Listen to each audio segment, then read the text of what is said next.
$17.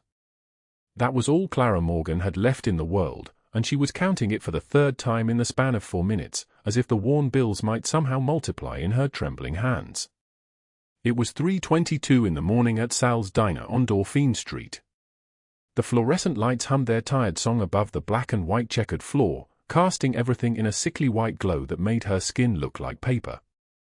She had worked a double shift, 14 hours of pouring coffee into the same chipped mugs, clearing plates of half-eaten eggs, smiling at men who left no tips but plenty of comments about her body. Her orthopedic shoes, worn at the heels and scuffed across the toes from 8 years of standing, were propped against the wooden chair beside her.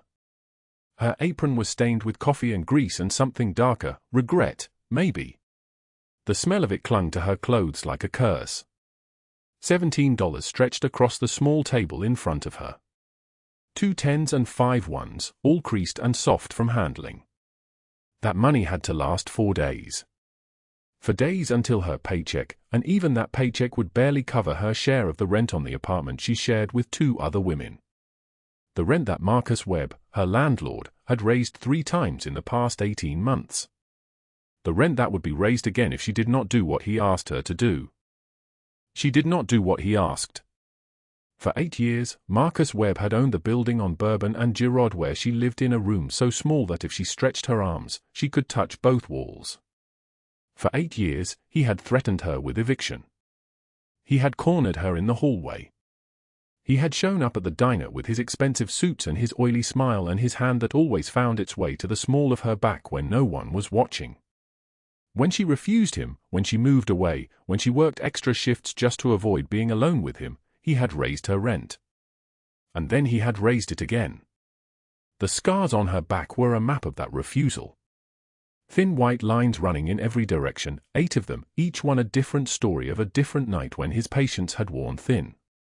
She hid them under long sleeves and high collars, even in the heat of a New Orleans summer. She hid them the way she hid everything else about herself, carefully, quietly, completely. Clara was 27 years old but looked decades older. Her dark hair, which had once been thick and shiny, was thin now, pulled back in a braid so tight it gave her a permanent headache. Her brown eyes had the hollow quality of someone who had learned not to expect anything good. Her skin was pale despite the humid Louisiana sun, marked with the kind of exhaustion that sleep could not fix. She wore the same white diner uniform every day, washed by hand in a sink so old it dripped rust-colored water. The uniform was 2 sizes too large now. She had been eating less.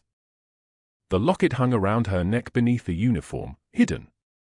Her mother's locket, gold, with a tiny photo of her mother inside that had faded to almost nothing. Her mother had died 14 years ago. The locket was the only thing Clara owned that was worth anything at all. The diner was empty except for her and Sal, the owner, who was in the back counting his register.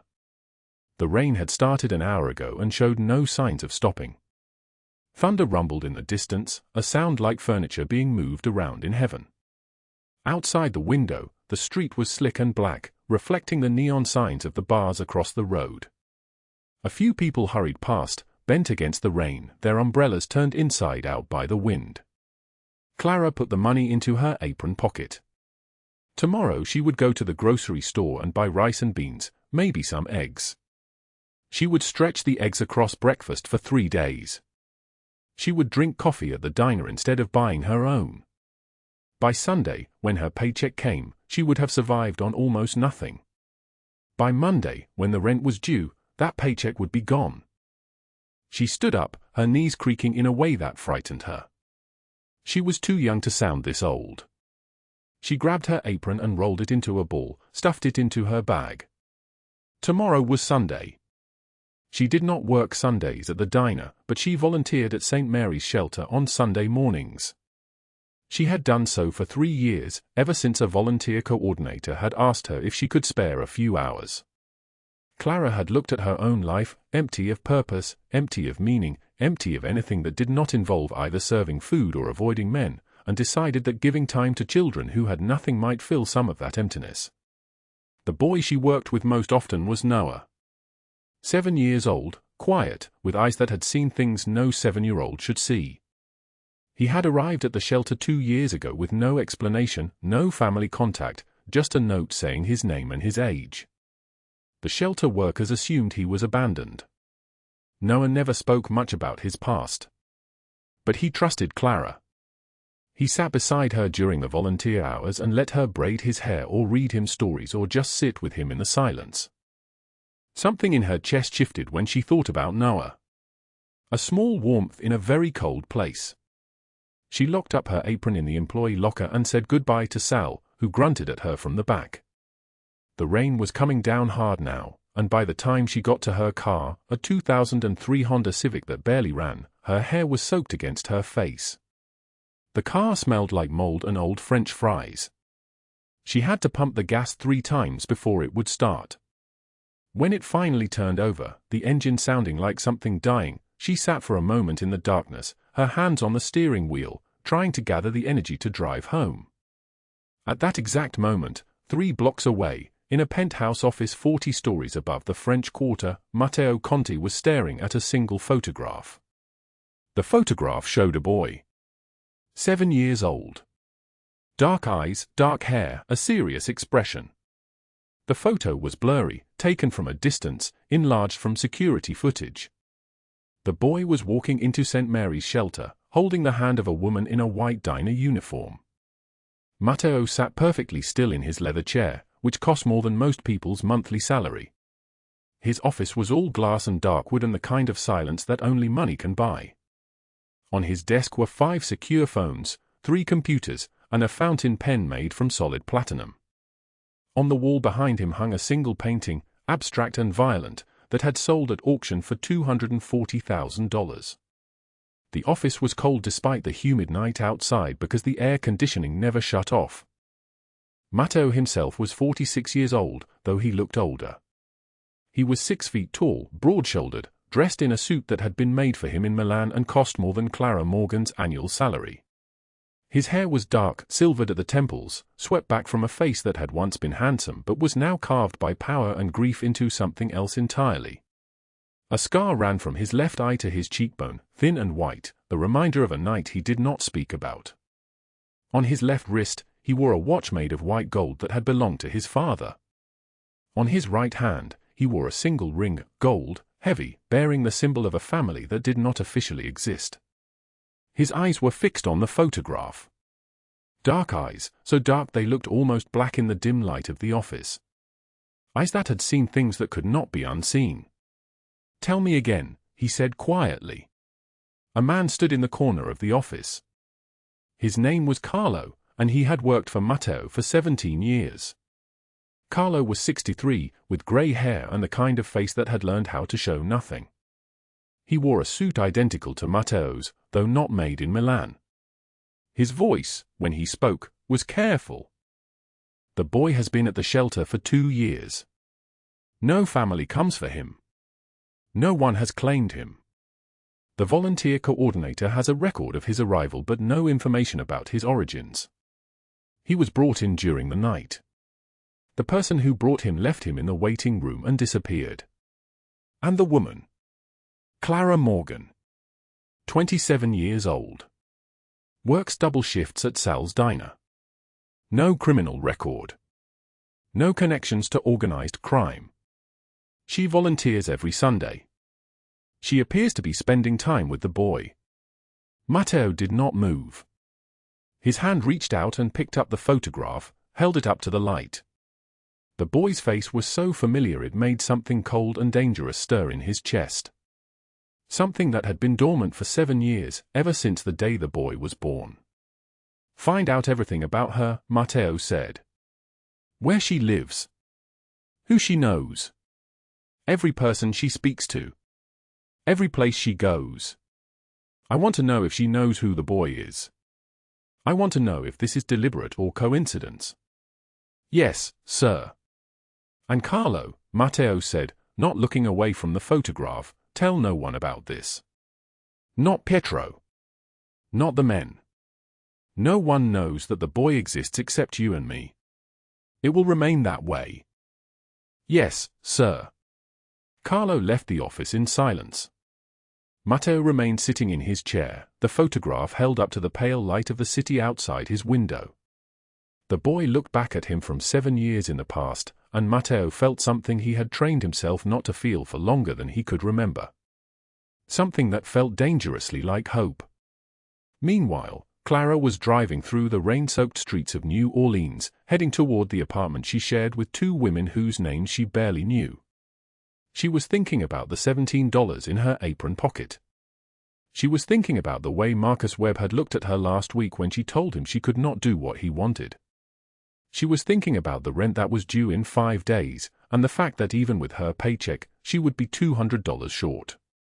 She was not thinking about the fact that the person she had just saved, in a moment of instinct and courage, was the most valuable human being in New Orleans. A child whose existence was worth killing for. A child whose blood contained secrets that could topple empires. She was not thinking about any of this because she did not know. What she did know was that Noah needed her. What she did know was that on Sunday morning, she would wake up exhausted, put on clean clothes, and drive to St. Mary's shelter to sit with a 7-year-old boy who trusted her. What she did know was that she would read him a story and perhaps brush his hair, and for a few hours, both of them would forget that the world was a hungry, terrible place. The rain continued to fall as her car disappeared into the darkness of the city. Above the city, Matteo Conti stood at his window, still holding the photograph, still thinking about the boy. And neither of them knew that in less than 48 hours, their worlds would collide in a way that would change everything. The moment was coming. But it had not arrived yet. The fluorescent lights of Ruby's diner buzzed like dying insects at 5:47 in the morning. Clara Morgan stood behind the counter, her orthopedic shoes squeaking against the cracked linoleum as she poured coffee into a chipped mug for a trucker whose name she had never learned. The smell of burnt coffee and bacon grease hung thick in the air, coating everything, settling into the fibers of her uniform like a second skin. She had worked here for 3 years. 3 years of double shifts, of smiling at men who did not tip, of eating leftover eggs from the morning rush because she could not afford to buy lunch. The coffee pot felt heavier than it should have. Everything felt heavier these days. "Clara, honey, you look dead on your feet," Diane said from the register, her voice carrying the rasp of someone who had smoked a cigarette every morning for 40 years. Diane was the only kind thing about this place. She did not ask questions. She did not pry. "I am fine," Clara said, and she smiled the smile she had perfected long ago, the smile that showed nothing underneath. The smile that kept people from looking too close.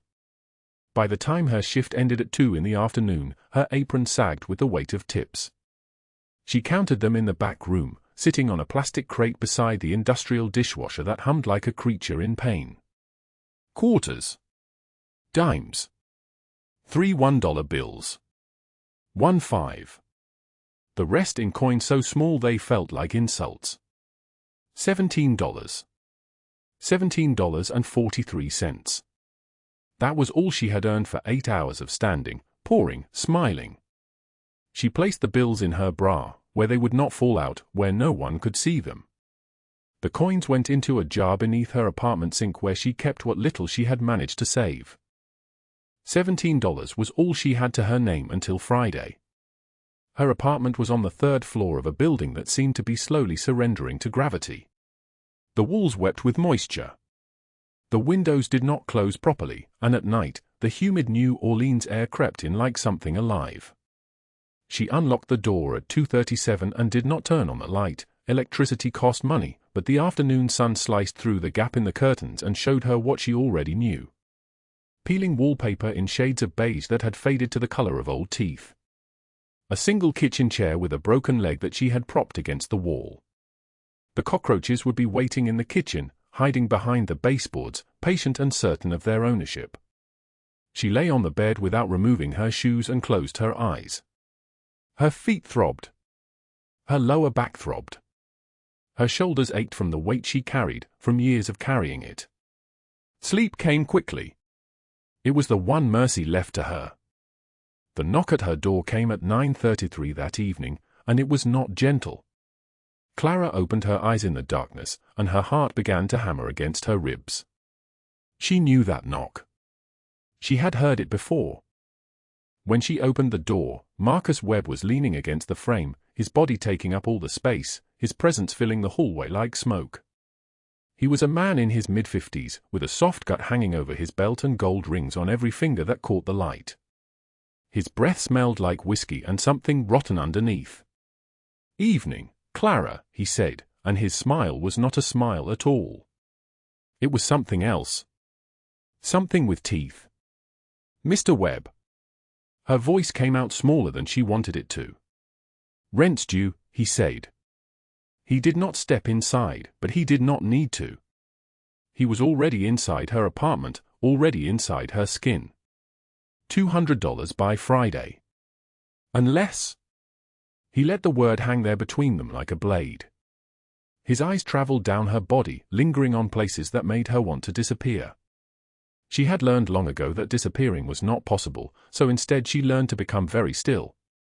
Very quiet. An animal playing dead until the predator moved on. "I will have it by Friday," she said. The words came out steady, which was a miracle. Her hands were shaking, but she kept them at her sides where he could not see them. Or maybe he could see them and did not care. "You always say that," Marcus Webb said.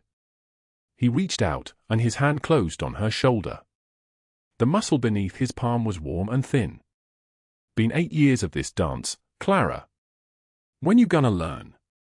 Money does not grow on trees. Sometimes you gotta use what you got." She pulled away from his touch, and something flickered across his face. Something cold. "I will have it," she repeated. He laughed, a sound like gravel in a throat. "Suit yourself. But my patience has limits, sweetheart. And your luck is running out." After he left, Clara locked the door and slid down to the floor, her back against the wood. She could feel her heartbeat everywhere, in her fingers, her temples, her hollow chest. She pulled her shirt up and twisted to look at her back in the mirror. Even in the darkness, she could feel the scars. They ran in every direction like a map of hell, raised and white and permanent. A memory of the night she had refused him completely, years ago, and he had made sure she would never refuse him again. He had not used his hands that night. He had used a belt. But what he did not understand was that some things were worth the price. Sunday morning arrived with heat so thick it felt like a living thing. Clara drove to St. Mary's Shelter at 7 in the morning, before the sun had finished burning away the night. The shelter was housed in an old church building, its paint faded, its windows boarded in places. Sister Margaret had been running it for 20 years with volunteers and donations and the kind of stubborn faith that seemed impossible in a city that had forgotten how to believe in anything. The children's room was on the 2nd floor. 12 kids this week, though there were usually more. They ranged from 4 years old to 17, and most of them had the same expression in their eyes, the look of animals that had been hurt and were waiting to be hurt again. Noah sat alone in the corner near the window, even though the window looked out onto nothing but a brick wall. He was 7 years old with dark curly hair and green eyes that seemed to contain entire oceans of sadness. He had appeared at the shelter 6 months ago with no records, no family, no explanation. Just a small boy who had been left behind. Clara sat beside him without speaking. She had learned that speaking too much scared him. Instead, she reached into her bag and pulled out a box of animal crackers. She had bought them with coins from her tip jar, the lions and zebras and elephants costing more than she could afford, and set them on the floor between them. "Colors for sad days," she said quietly. "When you feel sad, you look at the animals and think about places where you are safe." Noah did not answer, but his small hand reached out and took a lion. He held it like it was made of glass. Over the next hour, the other children played a game of tag that involved a lot of screaming and not much actual skill. A volunteer named Derek, who came twice a month, tried to get Noah to join, but Noah just shook his head. So Clara stayed beside him, and together they ate the animal crackers slowly, and she taught him how to read the letters on the box, ANIMAL. Noah repeated them in a voice like wind through grass. "You are safe here," Clara told him. "I promise." The boy did not speak, but he leaned against her shoulder, and that was enough. When Sister Margaret pulled Clara aside at noon, her face was serious.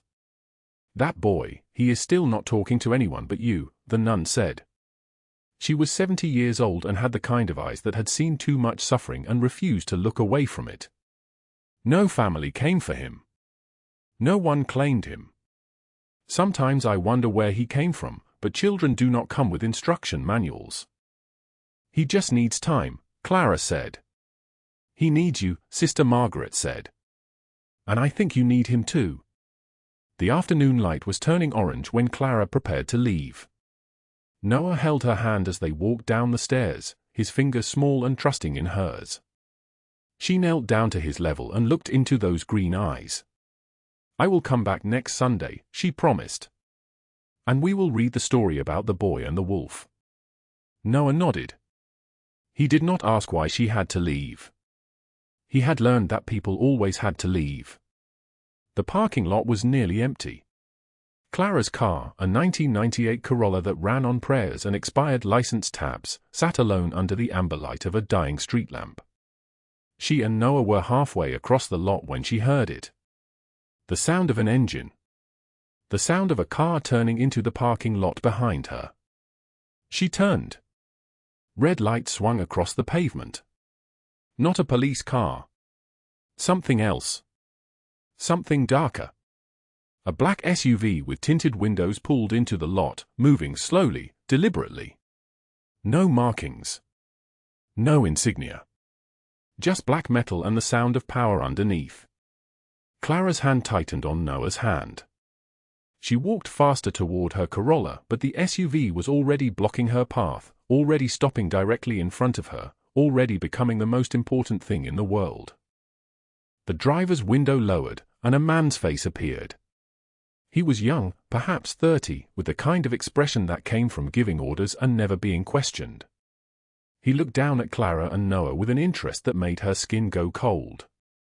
"You are Clara Morgan?" His voice was steady, certain, the voice of someone used to being obeyed. Clara did not answer. "That was not a question," the man said. The black SUV did not move. Its engine hummed like a predator's breath. Clara's grip on Noah's hand tightened until the boy's fingers went pale. "I am asking you a question," the man in the driver's seat said.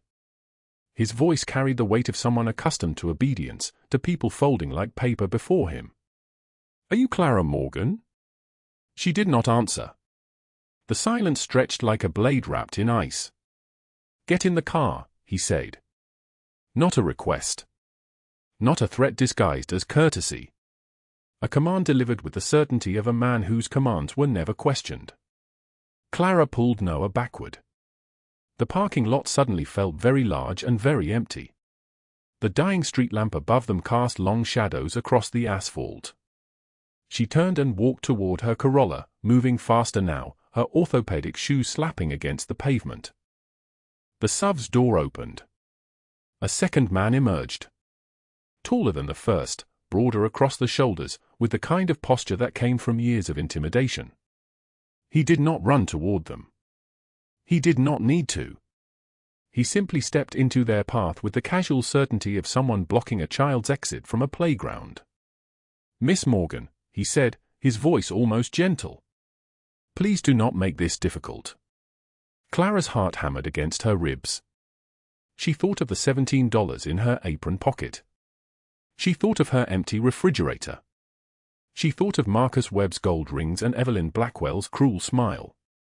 Whatever this was, it could not be worse than what waited for her at home.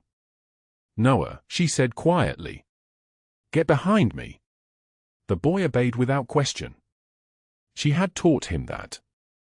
When danger arrived, you move behind Clara Morgan. The second man's radio crackled. A voice came through, tinny and distant. "What is the status?" The man raised the device to his mouth. "She is here." "Complying." He lowered it. "The boss wants to see you. Both of you. You will not be harmed. You have my word." Clara's throat closed. The boss. She had no idea what those words meant. She had no idea that 20 blocks away, in an underground room thick with cigar smoke and the smell of old money, a man was standing up so fast his chair crashed backward. A man she had never met. A man whose son she had saved without knowing it. A man who had been searching for this child since the day the boy vanished into the system, since the day his mother died and took the truth with her into the ground. She did not know any of this. She only knew that Noah's hand was trembling in hers, and that sometimes the only choice left is the one that protects the people you love. "All right," Clara whispered. "We will come with you." 3 miles away, beneath a French Quarter antique shop with a faded sign reading Maison Ancienne, the underground poker room swallowed sound like a tomb. The air hung thick with cigar smoke, blue-gray and impenetrable, curling under the low-hanging lights that cast everything in a sickly amber glow. Green felt tables stretched across the room in neat rows. Stacks of cash sat beside them, thousands and thousands in neat piles, being counted by men whose fingers moved with mechanical precision. Armed guards stood at every corner, every door, every shadow. Their hands hung near holsters. Their eyes never stopped moving. This was not a place where the law reached. This was a place where other rules applied. At the center table sat Matteo Conti. He was 42 years old, though something in his eye suggested he had lived far longer. His suit was tailored Italian wool, charcoal gray, cut to fit a frame that spoke of careful discipline and careful violence. An open white dress shirt revealed a chest marked with a single thick scar, a reminder from his early years when disputes were settled with fists and broken bottles. His left hand wore a silver ring carved with initials, MC, and his right hand held a cigar that had burned almost to ash. Across from him sat a man in a burgundy jacket, sweat beading on his forehead, trying desperately to seem calm. Trying and failing. "You are lying," Matteo said. His voice did not rise. It did not need to. It was the voice of a man who had never needed to raise his voice because the world had learned to listen when he was barely speaking. "I can always tell when a man is lying. It is something in the eyes. A tightness. A very small crack in the mask." He set his cigar down on the edge of an ashtray. "You do not have the hand you are pretending to have." The man in the burgundy jacket folded his cards. His hands shook as he pushed them toward the center of the table. Matteo did not smile. He simply reached out and collected the pile of chips, adding them to the fortress of winnings in front of him. Behind his chair, his 2 lieutenants, Carlo and Pietro, stood with their arms crossed over their chests. They were identical in their stillness, identical in their attention. They had been watching their boss play cards for 15 years, and in all that time, they had never seen him lose. The door to the poker room opened. Pietro's hand moved toward his holster before he saw the face of the man entering. It was Dominic, one of the younger soldiers, still in his 20s, still green enough to look frightened. His suit was rumpled. His tie hung loose around his neck. He was out of breath. "Boss," Dominic said, and his voice had the tremor of someone carrying bad news into a room full of very dangerous people. "We have a situation." Matteo's fingers stopped drumming against the arm of his chair. In 15 years, Carlo had never seen his boss's fingers drum. He was aware they moved, but he had never seen them do it. The fact that they had been drumming meant something was wrong. The fact that they stopped meant Matteo had noticed the world changing around him. "Explain," Matteo said. "The men you sent to watch St. Mary's shelter," Dominic began. He swallowed hard. 3 of them. They are in the hospital. Someone attacked them. Someone beat all 3 of them. The silence that followed was absolute. Even the sound of the card seemed to pause. "Who beat them?" Matteo's voice was very quiet now. "A woman," Dominic said. "She works at the diner. Ruby's place. She was wearing a waitress uniform and orthopedic shoes, and she put all 3 of them on their backs. She did it because..." He took a breath. "Because of the boy." Matteo stood. His chair did not tip backward gracefully. It crashed backward, fell, lay on its side like a dead thing. "The boy?" Matteo's hands formed into fists and then released. Formed and released. A gesture so small and controlled that only Carlo understood what it meant. Their boss was afraid. In 15 years, Carlo had never seen Matteo Conti afraid. Describe him. Small. 7 years old. Dark curls. Green eyes. He matches the description you gave us. Noah. The name hung in the air like smoke. Matteo walked toward the door without speaking another word. Carlo and Pietro followed, their footsteps echoing against the concrete floor. The other men at the poker tables did not move. They had learned long ago that when Matteo Conti left a room, you did not follow. You did not speak. You simply waited for him to return, if he returned. The penthouse apartment occupied the top floor of a building on St. Charles Avenue. Floor-to-ceiling windows overlooked the city, the lights of New Orleans spread out like a circuit board below them. The interior was modern and cold. Everything in shades of grey and black. Everything chosen by an interior designer, not lived in by a human being. Matteo walked through the apartment in silence. Carlo and Pietro remained by the door. They knew where he was going. He went to the same place every night before he slept.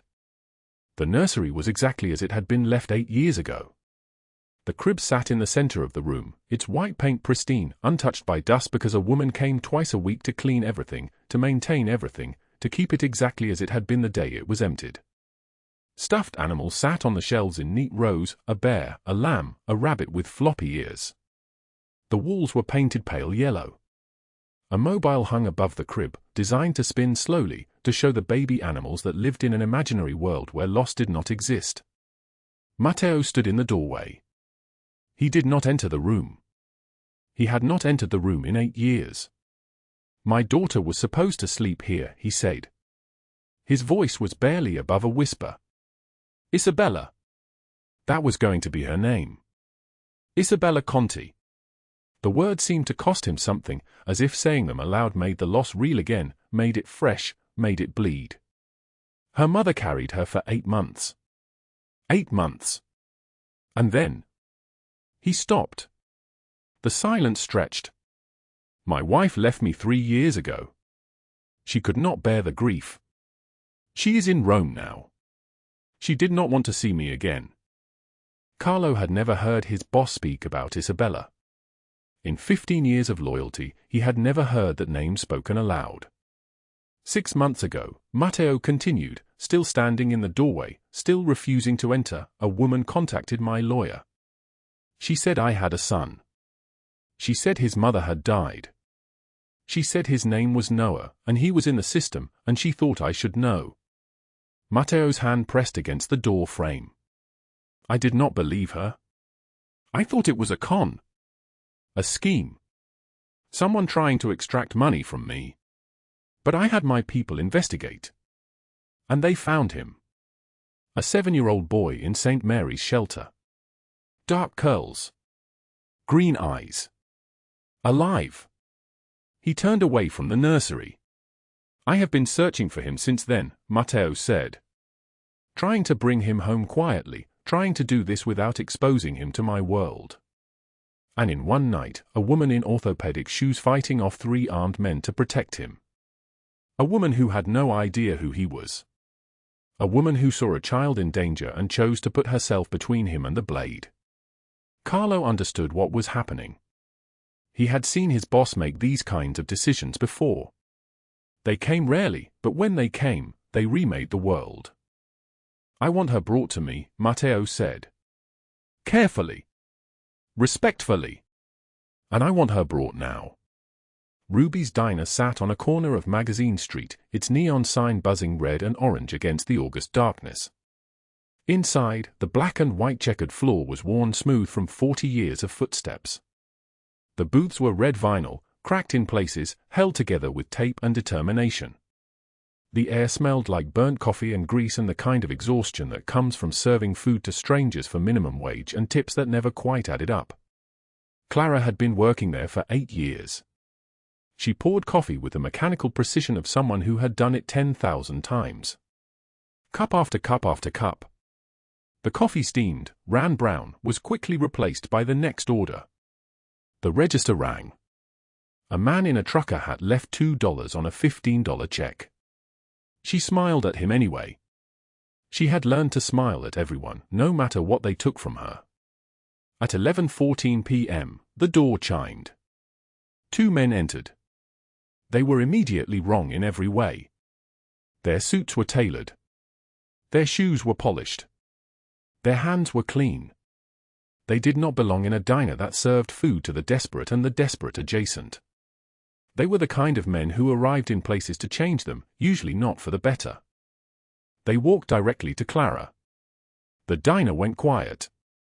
Old instinct. The ability to sense when wolves had entered the fold. The taller man, Carlo, leaned against the counter. "Miss Morgan," he said, his voice polite but carrying an edge that made it clear he was not accustomed to being told no. "Someone wants to meet you. It is about the boy." Clara's hand froze mid-pour. The coffee continued to stream, splashing over the rim of the cup. "I do not know what you are talking about," she said. Her voice had gone very small.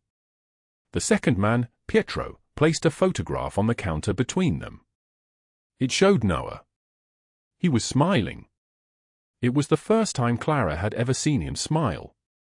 "Please," Pietro said, and he said it with genuine gentleness. "You are not in trouble. We simply need you to come with us. It will not take long." Clara set down the coffeepot. She looked at Diane, her manager, a woman in her 60s with grey roots showing through her dye job and her expression that said she had seen 1,000 things she did not want to see. Diane nodded slightly. An almost imperceptible gesture that meant go, and come back alive if possible. Clara untied her apron. Her hands were shaking so badly she could barely manage the knot. She pulled it over her head and set it on the counter. The orthopedic shoes that kept her feet from aching, the shoes that had carried her through 16-hour days and nights without sleep, seemed to suddenly feel very heavy. "Let me just grab my purse," Clara said. The drive through New Orleans took them through neighborhoods that turned progressively richer, progressively more exclusive. Palm trees appeared. Iron gates appeared. Manicured lawns appeared. And then, abruptly, the world shifted. They descended into an underground parking garage, beneath a building with no visible sign, past security doors that opened without anyone asking questions, down a hallway that smelled like cigar smoke and old money. Clara sat in the back seat between Carlo and Pietro. Her mother's gold locket rested against her chest, the only thing of value she owned, the only thing that connected her to a world before poverty, before Marcus Webb, before the long slow erosion of her dignity had become her entire life. "Where are you taking me?" she asked. Neither man answered. The car stopped. Carlo opened her door. "He is waiting," he said. The hallway was lined with dark wood and leather. Paintings hung on the walls, abstract things that cost more than Clara made in a year. They walked past a set of French doors. Through them, Clara caught a glimpse of a living room with floor-to-ceiling windows and a view of the entire city spread out below like a circuit board of lights. A final door. Carlo knocked. Waited. Entered. The office was lined with bookshelves. Floor to ceiling. Thousands of volumes. A desk that looked like it had been carved from a single piece of mahogany sat in the center of the room. And behind that desk sat a man. He stood when she entered. Matteo Conti was the most beautiful and terrifying thing Clara Morgan had ever seen. His suit was tailored in a way her mind could not quite process. His watch, a thing of silver and precision, must have cost more than everything she owned. His scar ran along his jawline like a signature written in violence. And his eyes. His eyes were the color of a storm approaching over water. For a long moment, neither of them spoke. Then Matteo said, "Please sit, Miss Morgan." Clara remained standing. "Where is Noah?" Her voice shook like a candle in wind. "Is he safe?" Matteo's expression softened. In 15 years, Carlo had never seen his boss's expression soften. "He is upstairs." Asleep. Safe. Because of you. He walked around the desk slowly, keeping respectful distance, the way a person approaches a frightened animal. You fought off 3 armed men to protect my son. I did not know he was your son, Clara said. I just knew he needed help. Matteo's jaw tightened. Tell me about yourself, Clara Morgan. And she did. Because something in the way he looked at her, not with desire, not with contempt, but with a kind of wondering respect, made her believe that maybe, for the first time in 8 years, someone was actually listening. She told him about the diner. The double shifts. The $17 in her apron pocket right now. The way she counted coins at 3 in the morning and tried to imagine a life where that number could grow instead of shrink. When she finished, Matteo said, I want to hire you. As Noah's nanny. $50,000 a year. You will live here, in safety, with your own room. He trusts you. I have been searching for him since his mother died, and you are the only person who made him feel safe. The number hung in the air so large that Clara could not quite process it. $50,000. 1 month of that would be nearly 4 times what she made at the diner. 1 year would be enough to build something. A future. Maybe. A small maybe. Why would you do this? She whispered. Because, Matteo said, you threw yourself in front of a gun for a child you barely knew. Because that tells me everything I need to know about your character. He walked back to his desk. On it sat a single piece of paper. He picked it up and held it out to her. It was a contract. Employment agreement. $50,000 a year, plus room and board, plus health insurance, plus a number of other things that seemed impossible. I will think about it, Clara said, though her hand was already reaching for the paper. One more thing, Matteo said. If anyone is threatening you, if you need help with anything, you tell me. Clara froze. How did he know? She did not ask. She simply took the paper and walked toward the door. Carlo was waiting in the hallway. He drove her back to her apartment in silence, the city sliding past the windows like a dream that was not quite real. The next morning, Webb was waiting outside her door. He was everything that Matteo Conti was not. His gut hung over his belt. His shirt was stained with something brown that might have been coffee or might have been blood. The gold rings on his fingers caught the early light as he reached for her arm. Heard you had some fancy visitors last night, he said. His breath smelled like whiskey and rotting teeth. Moving up in the world. Clara pulled her arm away. Marcus, I do not want trouble. Rent is due, he said. $200. Today. Or I am starting eviction paperwork. He leaned close, his face filling her entire world.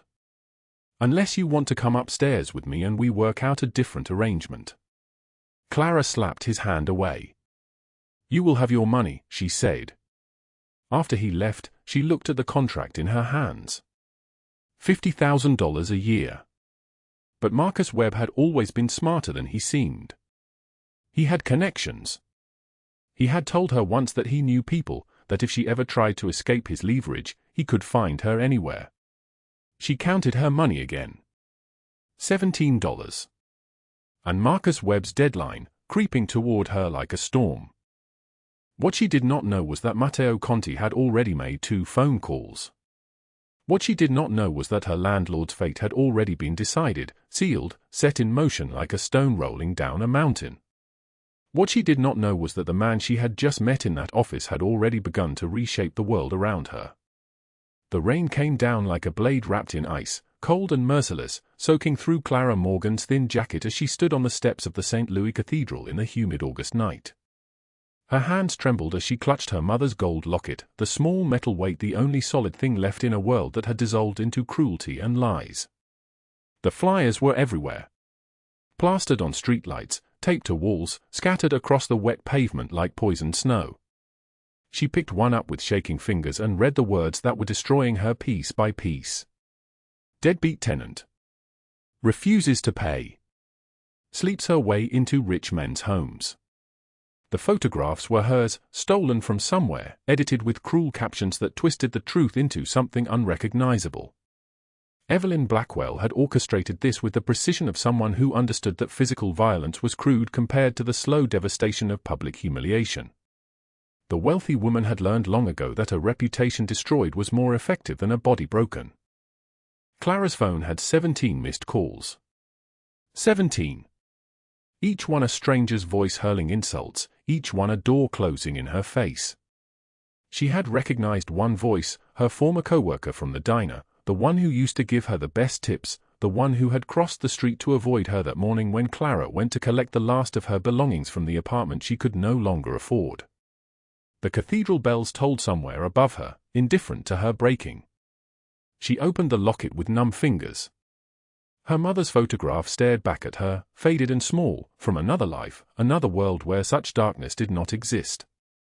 Her mother's last words played in her memory like a record worn thin from repetition. "You are stronger than you know, Clara. You are stronger than you know." But she was not stronger. She was tired. She was hollow. She was nothing but the accumulation of every time someone had told her she was worthless, and this time everyone was saying it at once. Maybe I should give up, she thought, and the thought felt almost like relief. Maybe I should just disappear. Marcus and Evelyn will never stop. They will keep destroying me piece by piece, day by day, until there is nothing left to destroy. Even with Matteo's protection, they are turning this entire city against me. What is the point of safety if I have no name left, no reputation left, nothing left but shame?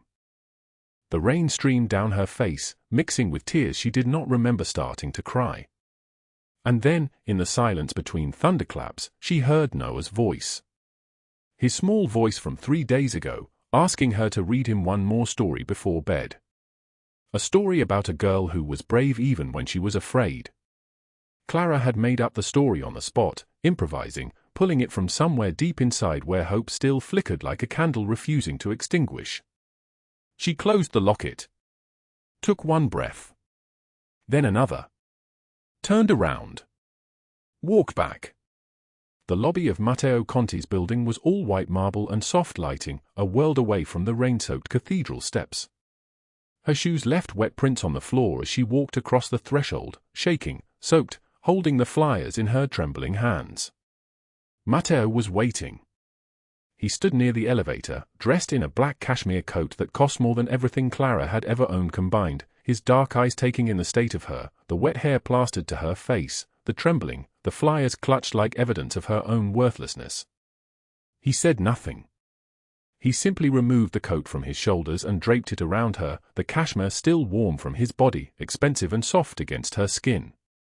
Then he took the flyers from her hands and looked at them. His jaw tightened. His eyes went very still, very dark. "Come," he said, his voice deep and solid like an oath. "We will talk upstairs." They rode the elevator in silence. The only sound was the soft hum of machinery carrying them up, away from the world outside where her name was being destroyed. His office was on the 40th floor. Floor-to-ceiling windows framed the city below, lights glittering like fallen stars. He poured her tea with his own hands, something she had learned meant something in his world, something significant that his men noticed and discussed in whispered Italian when they thought she could not hear them. His phone rang. He answered. Listened. "It is done, boss," a voice said on the other end. Pietro's voice, calm and efficient as always. "All of it?" Matteo asked. "All of it." He ended the call without another word and turned back to Clara. "Drink," he said. She drank. The tea was warm and sweet, with something like honey and something like mercy. 3 blocks away, at a bar in the French Quarter that smelled like stale whiskey and broken promises, Marcus Webb was on his 4th drink, or maybe his 5th. He had lost count somewhere around the time the world started spinning. He did not see the black van pull up outside. He did not see the 12 men in black suits moving toward the bar entrance with the precision of people who had done this 100 times before. He did not see Carlo until Carlo was already in front of him, blocking the door, making sure there was no escape. "Marcus Webb," Carlo said, his voice like ice grinding against stone. "You made a serious mistake." Marcus's face went pale. His hand moved toward the knife in his pocket, but before his fingers could close around the handle, two men had pinned his arms. They were strong. Matteo's men were always strong. "I did not do anything," Marcus gasped, his voice going high and thin with panic. "I did not know anything. Please, I have money. I will pay. I will pay whatever you want."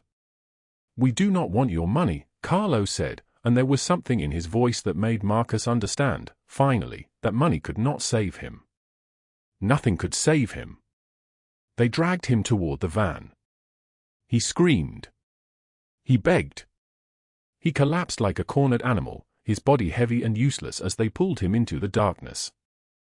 "Please," he sobbed. "Please, I will leave her alone. I swear it. I will never touch her again. I will disappear. Just please, do not kill me. Please." But they did not kill him. Death would have been too quick, too easy, too merciful for someone who had spent years using leverage and threats to destroy lives. Instead, they drove him 3 hours through the Louisiana night to the state border where the DeLuca crime family was waiting. The DeLuca family had long memories. They kept records of every unpaid debt, every disrespected agreement, every loan gone bad. Marcus Webb owed them $90,000. Marcus Webb had also made the mistake of insulting the DeLuca son in a poker game 7 years ago. Matteo Conti had simply lifted the protection that had kept Marcus alive up until now. The van doors closed. Marcus Webb screamed one last time, a sound that echoed in the humid night. He was never seen again. The next morning came gray and heavy with humidity. The FBI arrived at Evelyn Blackwell's penthouse apartment at 6:15 a.m. with 40 agents in tactical gear and a battering ram that split her front door open like it was made of paper. Evelyn woke to guns in her face and hands dragging her from her silk sheets. "Evelyn Blackwell," the lead agent said, his voice official and cold as a verdict. "You are under arrest for racketeering, money laundering, sex trafficking, and conspiracy to commit fraud." "You have no proof," Evelyn spat, her voice a snake's hiss. "My lawyers will destroy you. This is a mistake. This is..." The agent held up a file folder, thick with documents. "We have everything. Your offshore accounts. Your property fraud schemes. The women you trafficked. Your communications with Marcus Webb. He kept records, Ms. Blackwell. Very detailed records.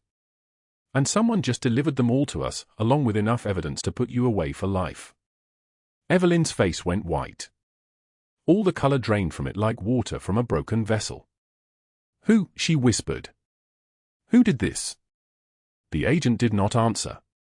They put handcuffs on her wrists, the same wrists that had signed the papers to orchestrate Clara's humiliation.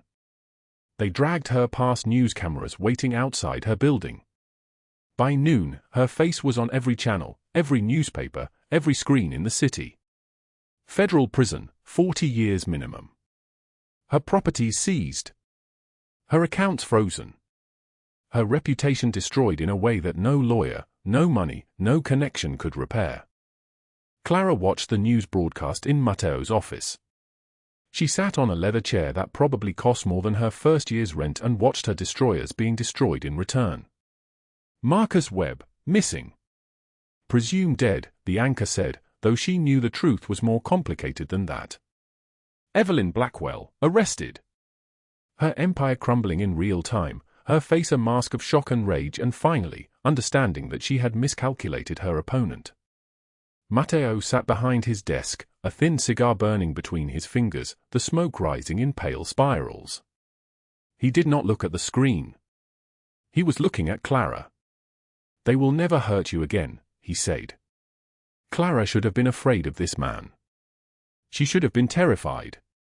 She had just watched him dismantle two human beings without raising his voice, without even leaving his office. She had watched him reshape the world around her with nothing but a phone call and a single word.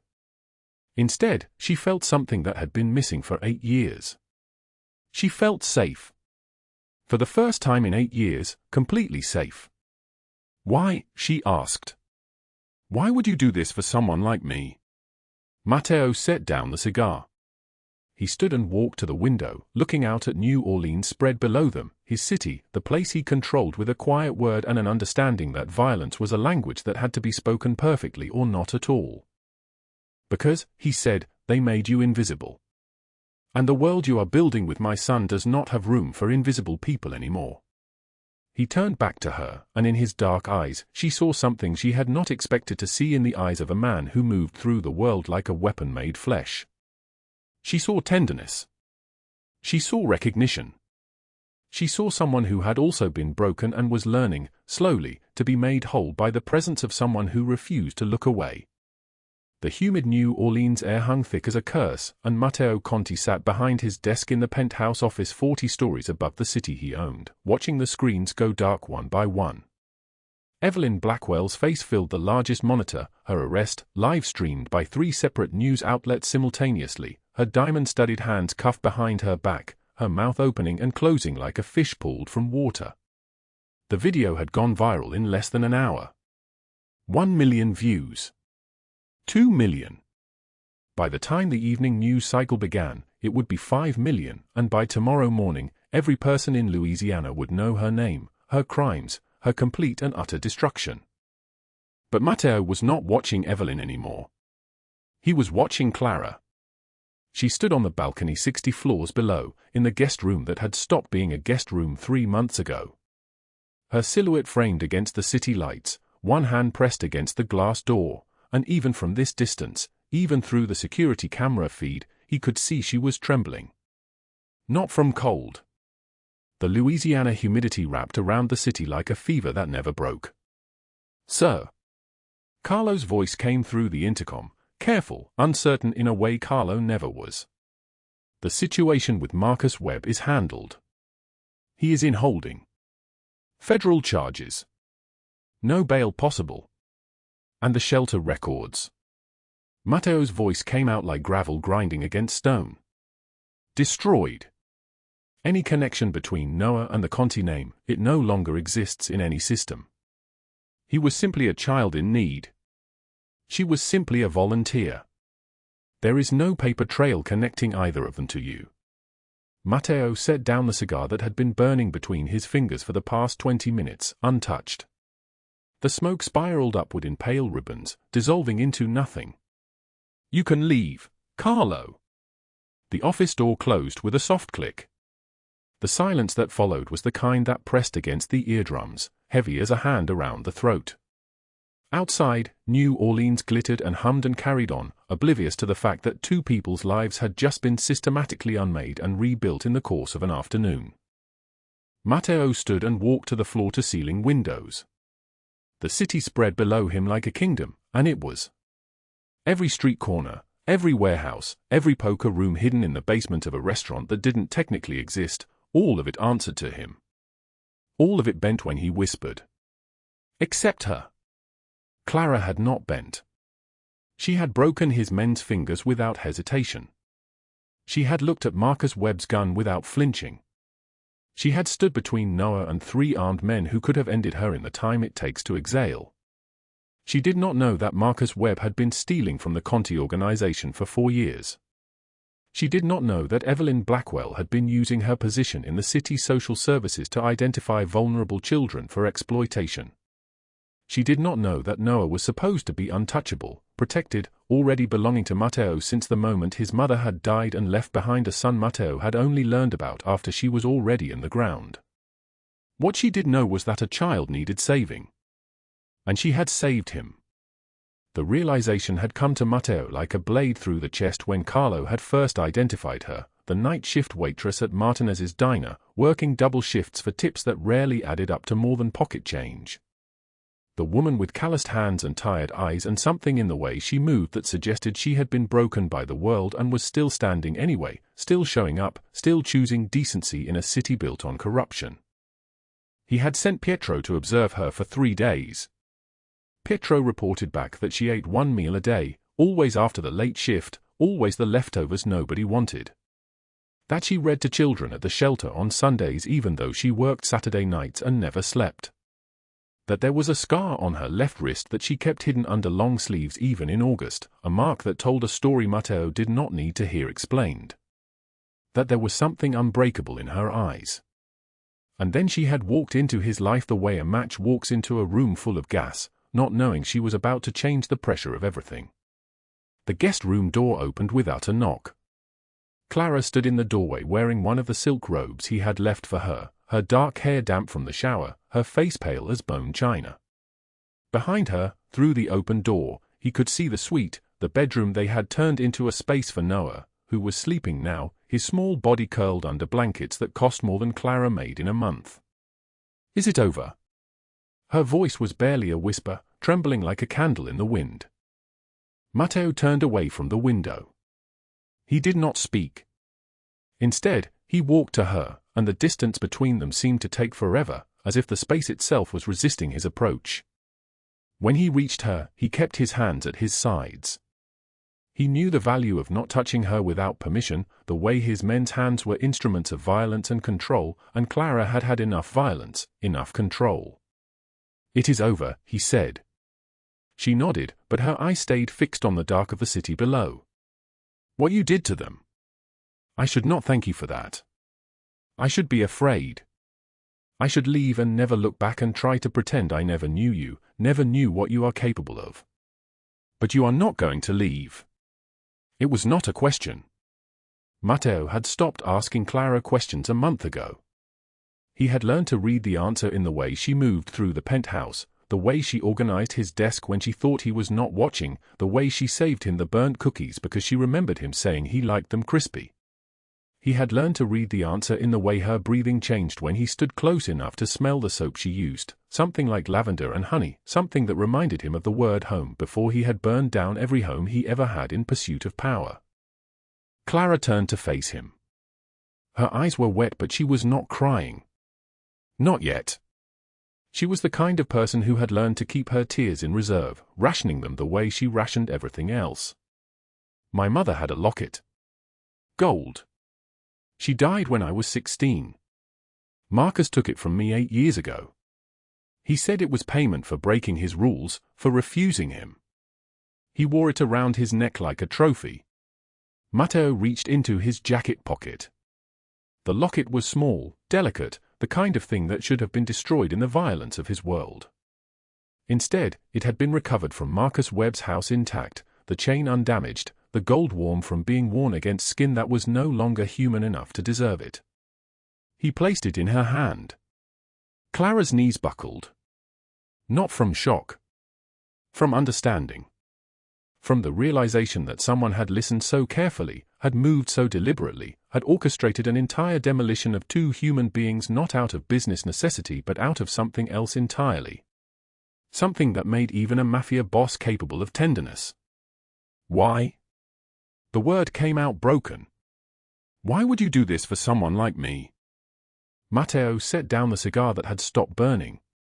He stood and walked to the window, looking out at New Orleans spread below them, his city, the place he controlled, with a quiet word and an understanding that violence was a language that had to be spoken perfectly or not at all. The rain had started sometime in the last hour.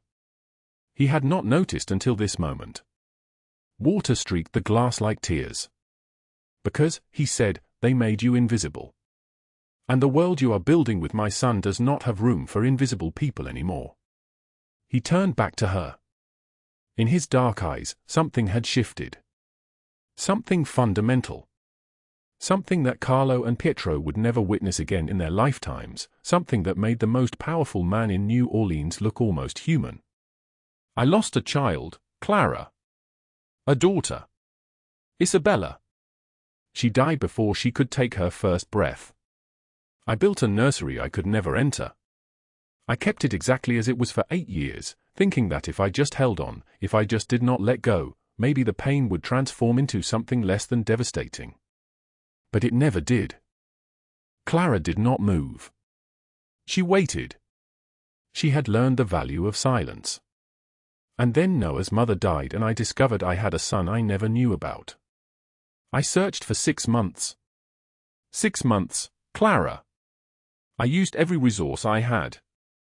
And he was right there, 3 miles from this building, sleeping on a cot in a shelter, being raised by a night shift waitress who counted $17 in her wallet like it was enough to buy the world.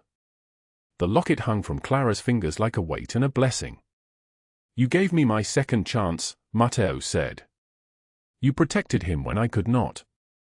You stood between him and 3 men who would have ended you without hesitation. And you did it for a child who was not yours, in a world that had given you every reason to stop caring, to stop fighting, to stop believing that the world could be anything other than pain. Clara's hand closed around the locket.